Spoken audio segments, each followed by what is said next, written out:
The movie starts at an abandoned treasure mountain with some freelance workers. They have been commissioned to find a sword in the mountain, and they have dug the mountain along with some of their workers for some days with no result. As a result, one of them asks his boss if there is any treasure. He claims that if there is anything valuable in the mountain, it should have been seen a long time ago, and wonders why they are digging for something that is not lost. However, his master assures him that there is no way the person who paid them to do the job will pay them unless he knows that what they want is there, and the investors won't want to waste their money. He tells his colleagues that there is a sword in that place, and it is a legendary sword called the Demon Sword. He claims the sword is a work of art, and when his colleague sees it, he will realize why everyone wants to have it. On the other hand, two workers of an organization called the Shoshide. The organization works by taking and keeping all legendary weapons. The workers' administrator Mira and Ichijo leave for that same mountain to get the demon sword,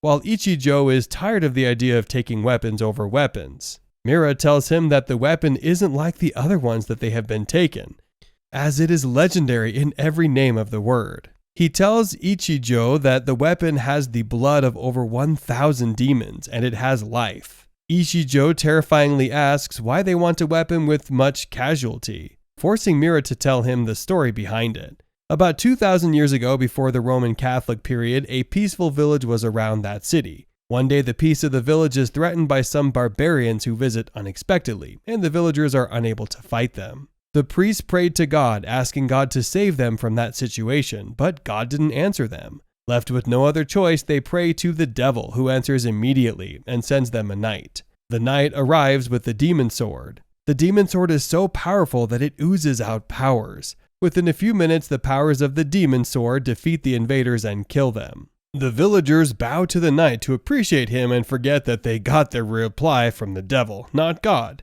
as the devil wants death and it kills every other person in the village too. The two workers at the mountain also tell themselves this story. Upon hearing it, the subordinate asks if his boss if they should be digging out the sword, considering how horrible it is, but his boss says they will only do their work and leave. One of the workers calls them that they have dug out a part of the mountain. Upon getting there, they see different bodies, and they eventually find the sword. The boss looks at the sword, while Mira and Ichijo arrive. The administrator announces that they work with the department that takes weapons, and they have to collect the demon sword. The workers refuse to drop it, and their boss holds the demon sword to fight. Suddenly, the demon sword engulfs him and possesses him. Mira asks Ichijo to kill the boss, and they take the sword to their office. They put it in their collections of other swords, and Ichijo says the swords are scary as they represent the faces of the people they have killed. Ichijo leaves work to go home, and Mira appreciates him for a job well done. On the other hand, at a hotel, a man is with the sword and two girls. Some people come to him asking him to give them the sword, and he pretends as if he wants to release it. He brings out a gun, but they shoot him first. Suddenly, the sword catches fire. At the office, Mira starts hearing reoccurring sounds. He goes to the sword and asks the demon sword if it is the one calling him. He takes the sword, and the power controls him and possesses him. When the guards find out something is wrong, they come to meet him and shoot at him, but he kills them all and walks away. On the other hand, two couples, Wakabi, the pregnant wife, and Takashi, the husband, are home. Takashi has just arrived from work, and he asks Wakabi if she asked the doctors for the gender of their child. He says if they know the gender, they will be able to buy the gifts needed, but since they have decided not to ask for the gender, he will keep buying gifts belonging to the two genders. The lovely couple leaves home to get something. Meanwhile, a priest is making a ritual to appease a sword. As they pray, the sword calls a young man to it. The man uses a knife to cut himself and put blood on the sword's clothes, before taking the sword and killing everyone in the room. He leaves the room and goes outside, claiming he needs blood. He sees Takashi and stabs him. As he walks further, he kills another lady and gets to his senses. He drops the sword, and Wakabi angrily picks it up to stab him. The sword engulfs her, and she starts looking for blood too. Mira goes to a bridge, and the security asks him to drop the sword, and he refuses. Then the man with the second sword on the bed arrives and burns the police cars. He goes to meet Mira and introduces himself as Flamberge, asking Mira why he called him. They get into a fight, and Mira defeats him and leaves. Later, a swordsmith sees Wakabi on the tree. She has hung herself, and he hears her baby crying. The baby holds a sword. He comments that the sword has a bloody aura, and when he goes to the baby holds his hand, so he carries it home. The little boy is named Guy. He stays with the blacksmith who has a young daughter, Sayaka.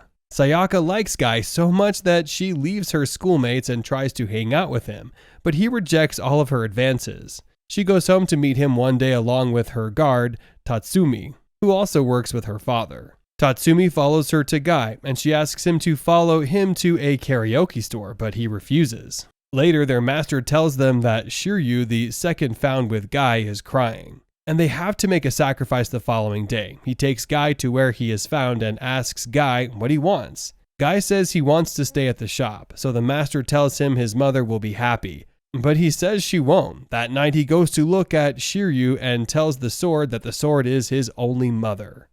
Tatsumi sees him looking at the second and wonders why a sword that is not accommodating can allow him to look that much. On the other hand, a member of the Shoshidai organization, Miki, goes for an auction, and at the auction he meets another boy, Marcus. They are both looking at a sword, and Marcus asks if he wants to buy the sword. Marcus says the sword is named Azoth, and it's the last sword of an alchemist called Paracelsus, and the sword has the soul of the devil. He tells Miki that Paracelsus wanted to become the greatest alchemist, so he sold his soul to the devil. He gets the devil's powers and creates a stone. After his creation, he breaks his promise to the devil, and the devil attacks him, but he puts the stone into the Azoth sword and puts the devil's soul there. Marcus says he must get the sword. During the auction, Marcus and Miki compete with prices, and Miki gets the sword for $1.5 million.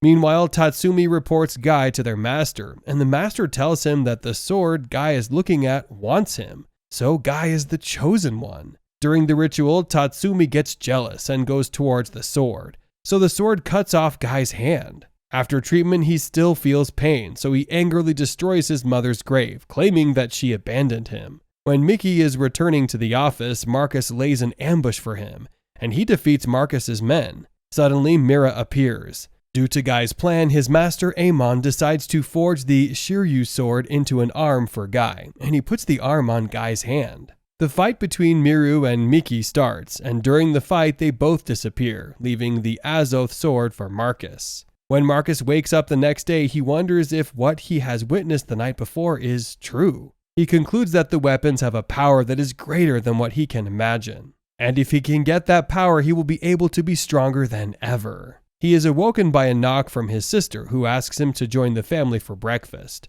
As they eat, his parents keep saying that they would like to take him out, and all until he screams that he doesn't want a fake family again. At the organization, Miki starts finding out about Marcus. He finds out that Marcus was a history student. He had an accident with his family during a vacation, which cost his parents and sister, leaving him handicapped. They hope he doesn't feel the need to use the sword. On the other hand, Guy goes to Amon to apologize for what has happened and appreciates him for the hand.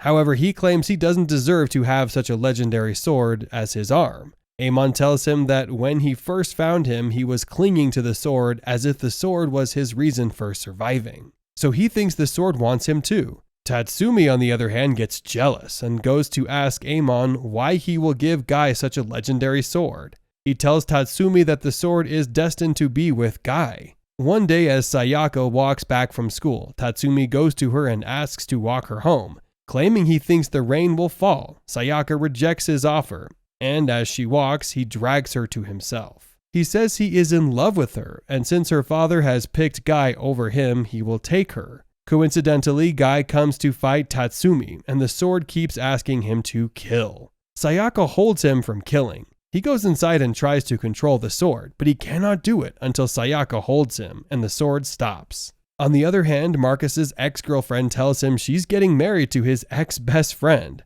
After Erica leaves, he gets engulfed with hatred and sadness. So Azoth comes out and asks to help him. He takes the devil's help, and on the couple's wedding day, he goes to the church to kill them. But Miki protects them. Miki drives him away and narrates that swords have life, and most times they take over anyone filled with hatred. On the other hand, a lady brings a spear called the Spear of Tonbor Kiri to Amon's office. Tatsumi takes it, and the spear possesses him due to his hatred. He goes to fight Guy, and Sayaka walks into the fight. They leave the house to the forest to fight, and Amon wonders what's happening. On the other hand, Marcus gets to the headquarters and Miki takes him to the new administrator, Kayoka. She takes him to their boss, who explains that swords have life. When a sword has completely taken over a person, the person becomes a busoma, and he is no longer himself, and he wants to kill. When the sword has fused but hasn't taken over completely, the person is in the state of chrysalis. They tell him that they are examining how to change the chrysalis to become humans eventually, and how to use the idea of a sword possessing a person to create a new lifestyle for humans. After the meeting, Marcus runs to Miki. On the other hand, the organization sees the fight between Tatsumi and Guy. They recognize that they are chrysalis and busoma, and Kayoka orders the team to find them. The helicopter gets to them, and at that point, Guy stabs Tatsumi.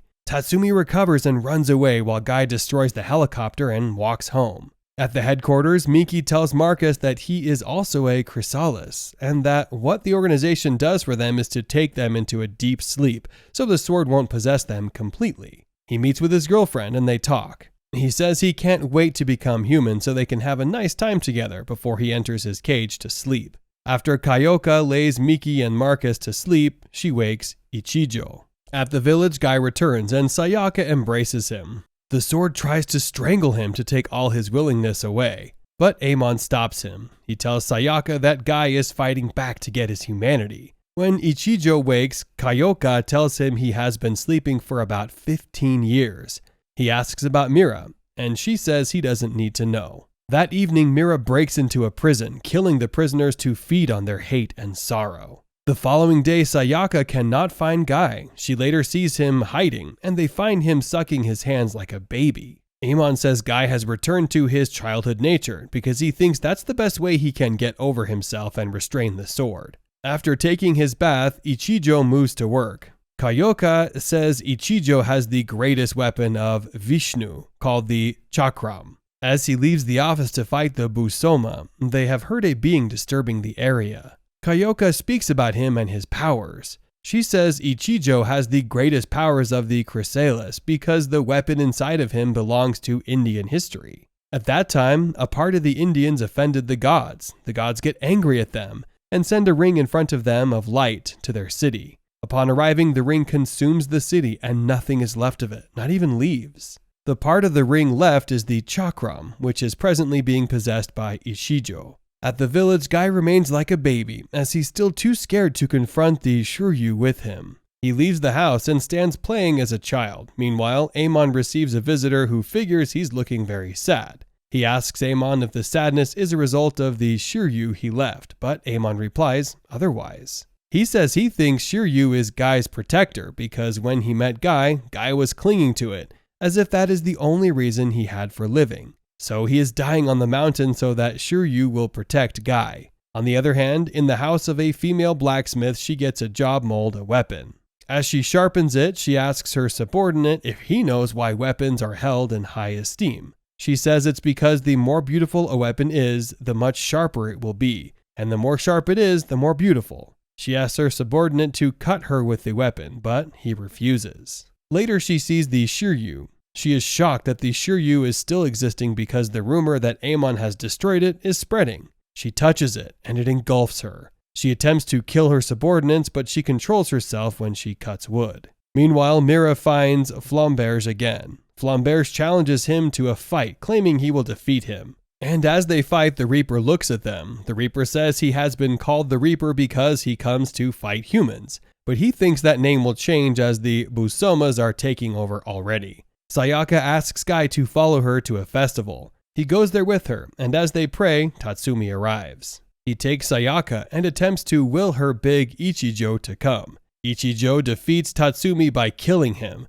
and says the job is boring. As he's about to leave, he notices the tremendous powers in Guy. Meanwhile, a man comes to visit the female swordsmith but leaves after seeing the conditions of the house. Ichijo notices that Guy's powers are radiant. He takes Guy and Sayaka back to the village, where he finds the older man, Kigatsu, who spoke with Amon earlier. Kigatsu says Ichijo is from the Shoshidai, and he knows the Shoshidai. Ichijo tells him he isn't about anything and anyone. All he knows is that if Guy becomes Busoma, he will have to kill Guy. Sayaka threatens that he must not touch Guy. He asks Kigatsu how Kigatsu knows about the Shoshidai. Kigatsu says that when a person has grown to the age he is, he gets to know several things, including what he doesn't want to know. So he not only knows about the Shoshidai, but he also knows about the Gabi. He tells Ichijo that the Gabi is the human version of the Shoshidai, and that they also kill Busomas. Ichijo comments the Gabis are jobless, and the man, Soin of the Gabi, arrives. Soin challenges Ichijo to a fight, and before they fight, Soin notices Ichijo's power, and as he holds Ichijo, the Busoma he is fighting, which is in his shadows, defeats him. Amid that commotion, Guy leaves with Sayaka, and they go to his mother's grave together. He tells her that he has been running all his life. He has been running from the darkness that doesn't want to leave. On the other hand, Kigatsu decides to take Ichijo to someone who knows more about the Shiryu sword, and takes him to Amon. Amon narrates that the sword was carved by a dragon. In the Muromachi period, a swordsmith carved a sword from the dragon tail. Unfortunately, one of his workers and his wife decided to steal the sword. As they ran away with it, the lady asked if the sword was real. She insisted that they check it so they won't undergo stress for a fake sword. As they opened it, a ray of light shined on them. Sometime later, the lady gave birth to a boy. He had the horns of a dragon, and he had dragon scales. They wanted to kill the child, but they couldn't do it. So they wrapped him and put him in the water. He falls into the hands of a swordsmith. The swordsmith trains him, and he becomes a great swordsmith. Later, his master dies. He gets married, and his wife gives birth to a fully human child. His great works get to the shogun, who asks him to make a sword. After making it, the shogun asks that he delivers it himself, and asks him to remove his cap. They see his horns and scream that he's a monster. They order his family to be killed. After killing his family, they attempt to kill him, but they can't, so they throw him into the water. He misses his family and wonders why he couldn't die. He carves the Shiryu to ensure that he dies. The Shiryu is 2 different swords, and it gets him his revenge. After hearing the story, Ichijo sheds tears, but says he is only interested in Guy. He meets Guy and asks Guy to follow him to their organization. Amon also advises Guy to go, so Guy leaves. As they travel, the owner of the second Shiryu sword comments that it is crying again. As Guy travels with Ichijo, they stop by a place. They meet with an older woman, who Ichijo recognizes as his girlfriend Kei. He and Kei had been lovers before he became a chrysalis, and she had waited for him since then. As he arrives, she recognizes him, although she thinks he is an illusion. He asks her if she is married or with someone else. He claims he won't get angry even if she's married, but she tells him she isn't married and that they were still together that last night. At this point, Guy is confused as regards to what's going on. Ichijo takes him outside the house and tells him that as a chrysalis, they will grow and become a Busoma. To stop that growth, the organization has decided to take them into cold sleep. He tells Guy that the last time he was awake was 16 years ago, and he has left Kei since then. When he was in a cold sleep, he wasn't allowed to dream, so he hadn't seen her at all. He tells Guy he has some catching up to do, so Guy should play away while he attends to his girlfriend. He returns to Kei, and he hears a call from her caregiver, who says she should move to the nursing home if she doesn't want to die from attacks. He meets her in the room and figures she is no longer sane. She tells him all of her memories of him, and he decides to improve those memories by taking her out. He takes her out to the beach and returns her home. On the other hand is a young depressed game player, Midoriko, who goes for an interview after one of her games and insults the interviewer for bringing her a bad ice cream. She goes to the restroom where she meets a fan who says she was the only one who stopped him from committing suicide. So she should tell him what's wrong with her, and he will help her overcome it. But she insults him. She finishes her meeting and walks away. Meanwhile, after the fight with Mira, the Flamberge is weak and almost dead. So he tries to find another body. As he stands, Midoriko meets the fan again. She hits him repeatedly as Flamberge looks at her. The boy starts hitting her back and laughing. The Flamberge stands in front of Midoriko and asks her to take him. He tells her that if she takes him, she will become whatever she wants, and she falls for the trap. She takes the sword and kills the man, then starts setting everywhere on fire. She meets Guy, who tries to fight her but can't. At the organization, Kyoka finds out about this and calls Ichijo, who is still attending to Kei. After Kei dies peacefully, Ichijo goes to fight Midoriko, but she runs away. He takes Guy and they continue their journey. At a pool in an extinct part of the city, a widowed woman is with her maid, Billy, and 3 treasure hunters to help her find the pirate, Throla. She tells them that she has been divorced over time and she's getting poorer, so she needs the treasure. As they talk, one of the crew, a professor, says he wants the Gallon Hammer. The Gallon Hammer is a legendary hammer that was used by a man named Gallon to forge all of his weapons. At that time, the people do a wrestling game, and the winner always wins the Gallon's weapon. That year, the latest winner goes to kill Gallon, so Gallon won't produce more weapons. As Gallon's child cries on the weapon, the hammer calls out for him. He says he should take him and get revenge, so the boy takes the hammer and puts it in for the game. He fights everyone, including his father's killer, and defeats him. The king gets scared and poisons the boy, but rumors say the king also died from the poison. The professor says he wants the hammer. They eventually find the treasure,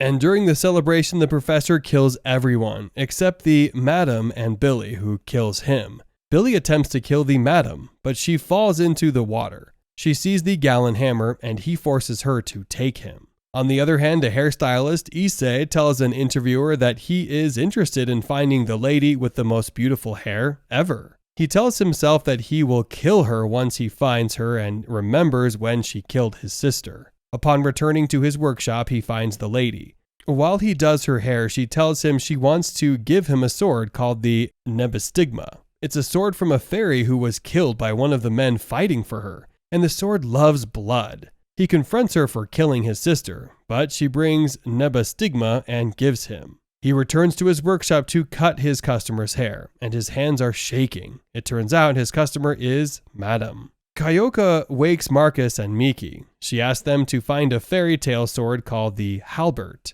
The halbert was formed during the Mediterranean period. A fairy woman marries a man and gives birth to a bit named Kanada. She gives him the sword and asks him to use it for good.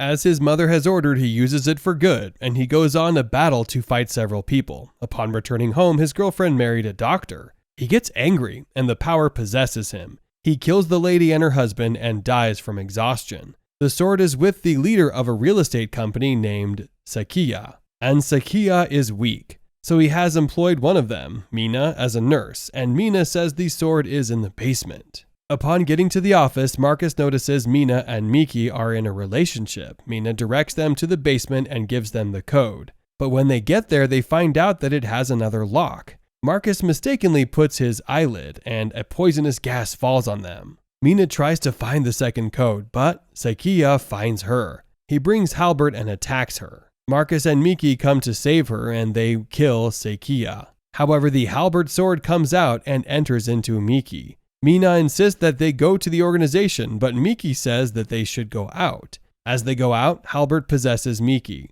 and he attempts to kill Mina. Kyoka notices and dispatches Ichijo. Ichijo finds it difficult to defeat Miki, but Mina goes to Miki and begs him to return. Miki returns to normal, and they return to the organization. After the test, it is shown that Miki can't return to a human even if he is taken into cold sleep. However, Mina lies to Miki and tells him he's fine. He proposes to her before returning to cold sleep. Shin, the son and the direct lineage of the Matoba, is a young boy with great knowledge and love for the people. He has his second sword of Shinyu in his house, and he notices the sword screams every time. He finds out the sword has a twin and assumes that the sword is always looking for his twin. On the other hand, Sayaka stands in front of the swords her father has carved, and she thinks about Guy. Amon comes to talk with her, and she asks him why Guy has to leave with Ichijo. As they talk, she tells him that she is the only one who knows Guy well, and she is sure Guy is still the same sweet boy who saved her when they were little. She remembers the time she ran after Guy when he ran from home, and he saved her from an animal. She walks outside and looks at the stars, then says she is sure Guy is also looking at the same stars. At the organization, Guy is actually looking at the stars. Ichijo comes to meet him and asks if there is anyone he wishes to protect. He asks him about Sayaka, but he says she isn't special. He tells him that as long as he doesn't have anyone to protect, he will remain weak. When Shin is home, a man comes to meet him, asking to build an orphanage home on land. And another man asks for a permit to build a nursing home. He takes both men to the house, and upon looking at it, he assumes they can build an orphanage and a nursing home together. The men are amazed by his great intelligence. On their way home, he sees some people trying to sign a petition. He takes it and asks for more signatures. He sees Sayaka and asks her to sign. After she signs, she walks away, and two perverts come to her. Shin tries to save her, but they hit him. The boys leave and bump into Midoriko, and they attempt to molest her, but she brings out her sword. She kills one of them, and the other runs towards Shin and Sayaka. Midoriko comes to fight them, but Guy comes. As Guy brings out the Shiryu, Shin recognizes it. Guy defeats Midoriko, who runs away, and Sayaka tries to talk to him. He tells her he doesn't have a home and leaves her. She cries on the spot. On the other hand, Ichijo sees Mira, but Mira leaves before the fight. When Sayaka resumes school, sadly a transfer student resumes at their school, and it's Shin. At school, Shin relates well with his classmates, and he tells them about his philanthropic activities. As he leaves the class one day, some students try to bully him, but Sayaka saves him and calls the teacher's attention. At the organization, Mina is restructured into Aya. He acts as Marcus's guide, and she goes to meet him. He mistakes her for Erika, but she tells him she isn't Erika. She asks him if there is anything he wants to tell her, or if there's anything he fears. And he confides in her that he doesn't know how a weapon can turn Miki into what he became. She consoles him and starts his test. On the other hand, Ichijo drives Guy to the organization. He tells Guy that they are almost like Busoma, and they will eventually become Busoma, which is why they go into cold sleep for the organization to find a solution. Upon getting into the organization, Kyoka gets angry at him for coming late and diverting his journey. She tells him he has to return to cold sleep because his rate of becoming a Busoma is getting higher. He refuses. He says he saw Mira and will bring Mira back. He says he knows her and she is Mira's daughter, so they want the same thing. Kyoka tells their bosses about Ichijo's proposition, but they tell her it's impossible and that they have a machine that they will use to kill Mira because he's a disgrace to their organization. They send this machine and Kyoka watches the fight. After Mira defeats the machine, she commissions Ichijo to get her father back. He goes there with Guy and promises Mira that they will both get a coffee in hell. Then the fight starts. Ichijo and Guy go to fight Mira. Before getting there, Ichijo tells Guy he is slowly becoming a Busoma, and if he eventually becomes a Busoma, Guy should kill him. Guy reminds him that he is weak, and he says that's the reason he wants Guy to be the one to kill him, and Guy must take his pain away. As they get to Mira, he remembers the time Mira called him to his office and asked him if he wasn't afraid of being engulfed by the powers. He told Mira that if he got possessed, then Mira should kill him. So Mira also tells him that if he loses his soul, Ichijo should kill him.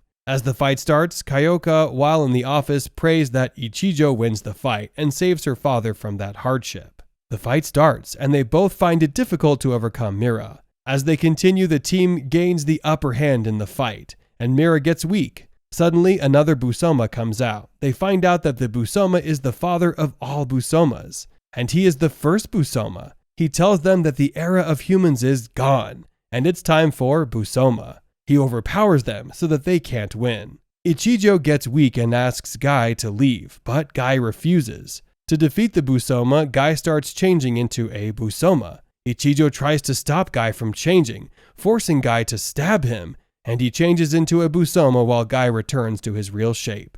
Ichijo prepares to fight the Busoma as the series ends.